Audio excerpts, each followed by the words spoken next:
कौन बधिक है, कौन बधिर है, कहाँ रक्तजाम है और कहाँ बेहतर उधेर है। ये भाषाएं भी रक्त मांस रखती हैं। इनको अगर आप काटेंगे पीटेंगे तो दुखेंगे। हिंदी को मान लिया है कि वो तो रक्त मज्जा से विहीन कोई रबर की गुड़िया है। कितने भी मुक्के मार लीजिए, कितने भी धक्के मार लीजिए, वो चक्का घुमा ना पाएगी इनके उचक्केपन के कारण। मैं कुछ भी नहीं कहना चाहता, लेकिन इतना कहना चाहता हूँ कि जिस भाषा ने प्रेम का धागा बन के इस देश को एक स्वायत्त स्वरूप दिया, आत्मा प्रदान करी, गलबहियाँ डालने का सलीका दिया, हाथ मिलाने की तमीज़ दिखाई और परस्पर सहयोग के लिए एकमात्र भाषा बनकर आज़ाद भारत में आई, उसके बारे में ऐसी कोई टिप्पणी करना कि भाषाओं की हत्या करके चली, अरे भाई कुछ तो सोचिए कहने से पहले। तो ये ज़माना ऐसा है जिसमें आप बिना सोचे कोई भी बात कहते हैं और अतीत के व्यतीत के गीत गाने के बजाय, उनसे सुर मिलाने के बजाय आप उस भविष्य का निर्माण कर रहे हैं जहां पीढ़ियां अपने पूर्वजों को गालियां देना शुरू कर देंगी और हम इलाहाबाद के रणवीरों को भूल के रणवीर इलाहाबादियों की भाषा में पहुंच जाएंगे। इलाहाबाद के रणवीर एक से एक बड़ा साहित्यकार वहाँ होगा, एक से एक ऐसा मनीषी वहाँ हुआ जिसने साहित्य को कहाँ से कहाँ पहुँचा दिया। फिराक भी हैं, तो हरवंश राय बच्चन भी हैं, तो दूधनाथ सिंह भी हैं, तो काशीनाथ सिंह भी हैं, और कौन कौन नहीं है। तो मेरे सारे प्यारे दोस्तों, परिमल का जो ज़माना है वो मलपूर्ण न हो और हमारा चित्त मलिन न हो। आप परस्पर इस देश को हिंदी के धागे से भले ही न बांधिए, प्रेम के धागे से बांधना शुरू करेंगे तो हिंदी के बिना आपका काम नहीं चलता है। पर तमिलनाडु में हमेशा हिंदी को लेकर इतना सरकारों द्वारा विरोध क्यों होता है? इसके पीछे की राजनीतिक कारण क्या है सर? इसके पीछे की राजनीति का कारण राजनीति है। इसके पीछे के कारण अगर सिर्फ राजनीति न माने तो एक बात अच्छी भी है कि वहाँ सुब्रमण्य भारती हैं, वहाँ एक पुरानी भाषा, पुरानी संस्कृति का गौरव भी है और वह गौरव और वह प्राचीनपन जो भारत की, इसीलिए भारत को महान बनाता है कि भारत बहु संस्कृतियों का और बहुभाषाओं का दौर है। लेकिन अगर तमिल, तेलुगु, कन्नड़ और मलयालम को कंप्यूटर को दे दिया जाए और उसकी वर्णमाला में हिंदी का प्रयास किया जाए तो मैं कंप्यूटर को धन्यवाद दूंगा मनुष्य के बजाय, जो मुझे मेरी देवनागरी लिपि में तमिल बोलने का अवसर देगी। तो मैं अब वो करना चाहूँगा कि मैं लिप्यंतरण के अपने टूल से तमिल को हिंदी में बदलूँगा और फिर तमिल भाषा से बात करूँगा। बहुत बहुत धन्यवाद। क्या विरोध कर रही है, उस विरोध को कैसे देखते हैं आप? देखिए ना, वो एक अहंकार के बारे में जो कहा है कबीरदास ने, फूटा कुंभ जल जल ही समाना, यह तत् कथो ज्ञान।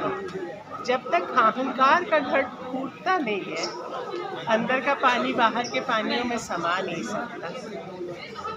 ये बहुत पुरानी बहस है और संगम की कविता चूँकि तमिल भाषा में लिखी गई तो उन्हें लगता है कि संस्कृत ने भी उनका हक छीना है और हिंदी जो स्वाधीनता संग्राम की बेटी थी, आधुनिकता के गर्भ से जन्मी हुई, वो भी उन पर हावी हो रही है। जबकि स्थिति हिंदी की ये है कि वो मोहल्ले की सबसे छोटी लड़की की तरह खुले बाहों की भाषा के रूप में अपना विकास करती है, सब तरह की भाषाओं से अनुवाद करती है और इसमें किसी तरह की कोई क्षुद्रता नहीं बढ़ती है कम से कम। लेकिन इससे भी अहंकार का नाता पालना, ये समझने की बात है कि क्यों हिंदी को ही राजगोपालाचारी ने भी मान्यता दी थी, क्योंकि हिंदी अभी अभी जन्मी भाषा थी, उस पर किसी के शोषण का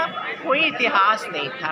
वो थोड़ी बहुत फेर बदल से हिंदी और उर्दू दोनों तबकों में एक बड़े तबके में, बड़े क्षेत्र में समझी जा सकती थी।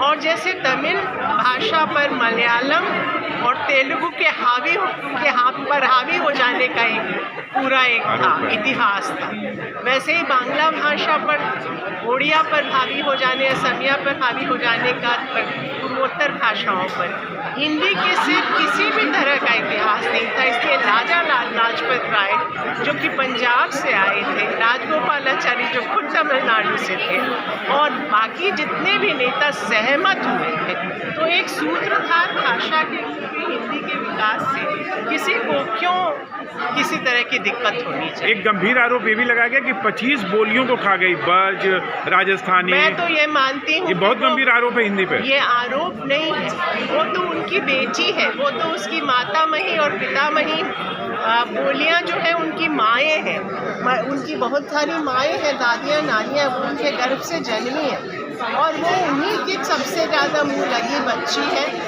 और उसमें तत्सम तद्भव देशज विदेशज चारों शब्दों के लिए वो एक चटाई पर बिछाती है। उसकी चेतना ही समाजवादी और जनतांत्रिक। वो किसी को खाएगी क्या? वो तो सबसे उधार लेकर सबके घर से दही का जामन ला के अपना दही जमाने वाली भाषा है। मोहल्ले की सबसे छोटी और सबसे प्यारी लड़की है, वो किसी का हक खाती नहीं है, वो हमेशा ही इंक्लूसिव रही है और यही उसका सबसे बड़ी शक्ति है। होगा जब अन्नादुरई तमिलनाडु के मुख्यमंत्री थे, उस वक्त वहाँ पर करुणानिधि जो युवा नेता थे तत्कालीन, उनके नेतृत्व में हिंदी के खिलाफ एक बहुत ज़बरदस्त आंदोलन हुआ था। वो एक हिंसक आंदोलन था, इसके अंदर 60 से ज़्यादा लोग तो पुलिस की गोलीबारी में मारे गए थे। लेकिन आपको ये भी ध्यान होगा साथ में कि उन दिनों पूरे दक्षिण भारत में और खासतौर से तमिलनाडु में जितनी भी हिंदी प्रचारणी सभाओं के दफ्तर थे, उनके ऊपर उसमें एक पत्थर नहीं फेंका गया था। वो इस बात का सबूत था कि अगर हिंदी को थोपा नहीं जाएगा तो दक्षिण भारत में उसका कोई विरोध नहीं है। मतलब हिंदी प्रचारणी सभाओं का कोई विरोध नहीं हुआ, हिंदी को थोपे जाने का विरोध था। और जो बयान आज स्टालिन ने दिया है कि हम हिंदी के विरोधी नहीं हैं, हम हिंदी के थोपे जाने के विरोधी हैं, वही बयान उस वक्त अन्नादुरई ने दिया था कि हम हिंदी के विरोधी नहीं हैं, हम हिंदी थोपे जाने के विरोधी हैं। ये मौजूदा सरकार को, उसके पैरोकारों को, जिस तरह से वो एक राजभाषा हिंदी को राष्ट्रभाषा हिंदी के रूप में यूरोपियन शैली में थोपना चाहते हैं सभी के ऊपर, उनको सोचना चाहिए कि वो समस्या को कितना संगीन कर रहे हैं और कितना गड़बड़ा रहे हैं। केवल इस बात से राष्ट्रीय एकता के लिए वही खतरा पैदा हो सकता है जो खतरा 60 के दशक में दिखाई पड़ रहा था या उससे पहले दिखाई पड़ रहा था। सर, पर स्टालिन ने एक और विवाद लगाया कि हिंदी के नाते 25 भाषाओं की हत्या हो गई, हिंदी पर हत्या का आरोप लगाया है बोलियों का। देखिए, जो स्टालिन ने कहा है, इस तरह की बहुत सी बातें तो हम लोगों के इलाके में होती नहीं है भाई। भोजपुरी के सवाल को लेकर, ब्रज, अवधि के सवाल को लेकर, और दूसरी जो भारतीय जन भाषाएं हैं, लोक भाषाएं हैं, जनपदीय भाषाएं हैं, उनका हिंदी के साथ में जो विवाद है वो एक ऐसा विवाद है जो अभी तक पूरी तरीके से हल नहीं किया जा सका है। आप रामविलास शर्मा ने भाई ब्रिज के व्याकरण को लेकर और हिंदी के सवाल को लेकर एक तब से जद्दोजहद लगातार चली आ रही है। ये हिंदी की जो विशाल दुनिया है उसका अंदरूनी मसला है और इस मसले को उन्होंने अपने तरीके से कहा है। हम चाहे तो उन्हें बहुत कड़ा जवाब दे सकते हैं, हम उनसे पूछ सकते हैं कि तमिल की जो जनपदीय भाषाएं थी वो तमिल के प्रभुत्व में उनका क्या हुआ। हम बांग्ला के समर्थकों से पूछ सकते हैं जो बांग्ला की जनपदीय भाषाएं थी, बांग्ला के प्रभुत्व में क्या हुआ। देखिए, अंग्रेज़ों का बनाया हुआ मसला है।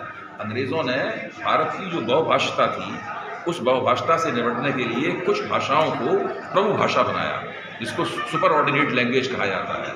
उत्तर भारत में हिंदी तैयार की गई, पूर्वी भारत में बांग्ला तैयार की गई, पश्चिमी भारत में मराठी तैयार की गई और दक्षिण भारत में तमिल तैयार की गई। जब इनको प्रभु भाषा बनाया गया तो दूसरी भाषाओं से उनके विरोध हुए, दूसरी भाषाओं को इनके प्रभु होने की वजह से नुकसान हुआ।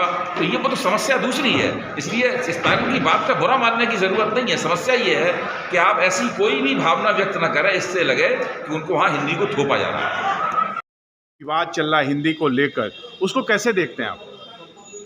किसी भी भाषा को लेकर विवाद नहीं होना चाहिए, लेकिन हिंदी या कोई भी ज़बान किसी पर थोपी भी नहीं जानी चाहिए। अगर तमिल के लोग तमिल भाषा पढ़ना चाहते हैं तो उन पर हिंदी थोपी नहीं जानी चाहिए। वो ऑप्शनल ज़बान के तौर पे लेना चाहें, उसका स्वागत किया जाना चाहिए। और न सिर्फ तमिलनाडु का सवाल, बल्कि पूरे देश भर में हमारी इतनी सारी, हमारे एक नोट पर 14 तो राष्ट्रीय भाषाएं छपती हैं, तो हर भाषा की मर्यादा होनी चाहिए और किसी भी भाषा के साथ स्टेप मदरली ट्रीटमेंट नहीं होना चाहिए। हिंदी ज़रूर रहे, उसका वाजिब हक़ मिलना चाहिए। उसको आप राष्ट्रभाषा अगर बना सकें तो बहुत बड़ी बात होगी, लेकिन राष्ट्रभाषा भी बना लीजिए तो राजभाषा बनाने में बड़ा समय लगता है। और इसलिए जो हमारा देश विभिन्न जाति, संस्कृतियों और भाषाओं का देश है, इसमें हर भाषा फले फूले और किसी भी भाषा के साथ इम्तियाज़ ना हो।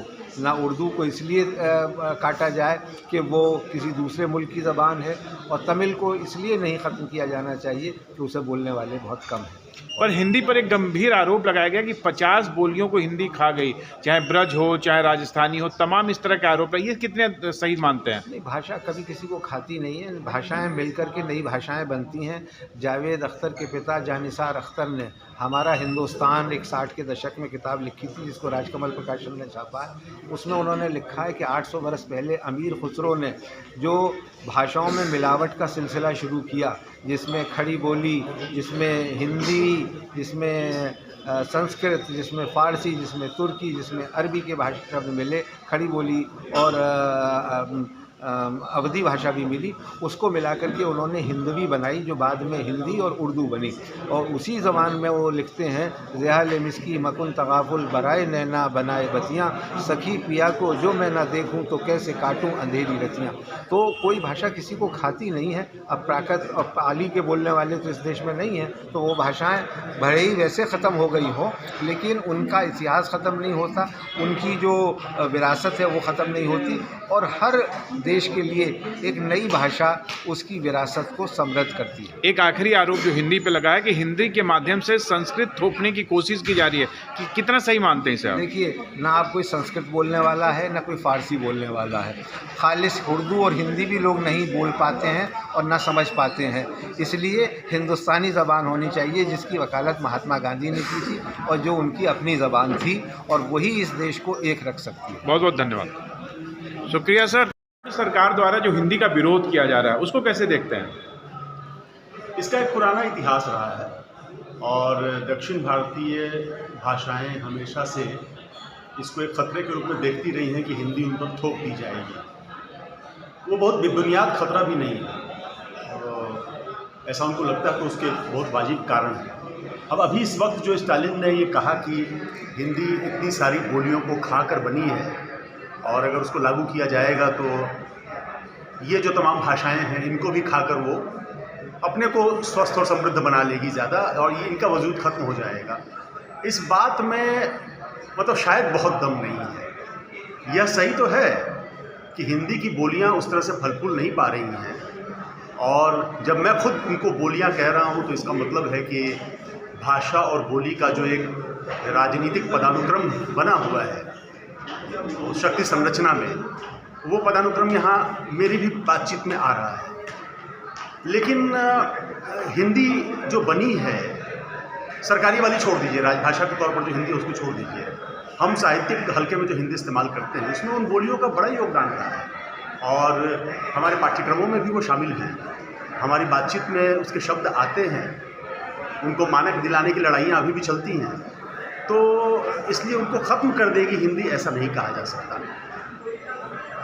पर दक्षिण भारतीय भाषाओं का हिंदी के वर्चस्व को लेकर जो संदेह है उसको एकदम बेबुनियाद नहीं कह सकते, मेरा सिर्फ इतना कहना है। और सच्चाई ये है भी कि कोई भाषा थोपी नहीं जानी चाहिए।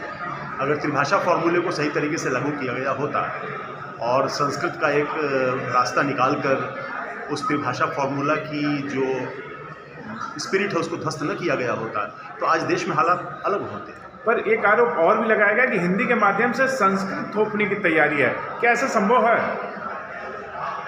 देखिए, संस्कृत थोपने की मंशा तो इस सरकार के विचारधारात्मक कार्यभारों में से एक है, लेकिन यह असंभव कार्यभार है। इस बात को वो भी समझते हैं। उनको भी पता है कि इस भाषा को किताबों की दुनिया से निकालकर और विद्वजनों के बहुत सीमित संसार से निकालकर एक बहुत बड़ी भाषा के रूप में लागू नहीं किया जा सकता, ये उनको अंदाज़ा है। कुछ तिलिस्मी कहानियाँ ऐसी लिखी गई हिंदी साहित्य में जिसके लिए लोगों ने हिंदी सीखी। क्या उस तरह का साहित्य और लिखा जा सकता है जिससे लोगों का हिंदी सीखने का रुझान बढ़े? देखिए, लोकप्रिय साहित्य ने शुरुआती दौर में जो चंद्रकांता और चंद्रकांता सतपथी जैसी चीज़ें थी, उन्होंने शुरुआती दौर में ये काम किया। लेकिन आज की तारीख में ये कहना, जब अनुवाद की दुनिया इतनी समृद्ध हो चुकी है, तो उसमें ये कहना कि उसको किसी खास तरह के साहित्य को पढ़ने के लिए लोग भाषा सीखेंगे, मुझे लगता है कि बहुत वजनी तर्क नहीं है। तो राष्ट्रभाषा के रूप में हिंदी का स्वरूप संभव नहीं है?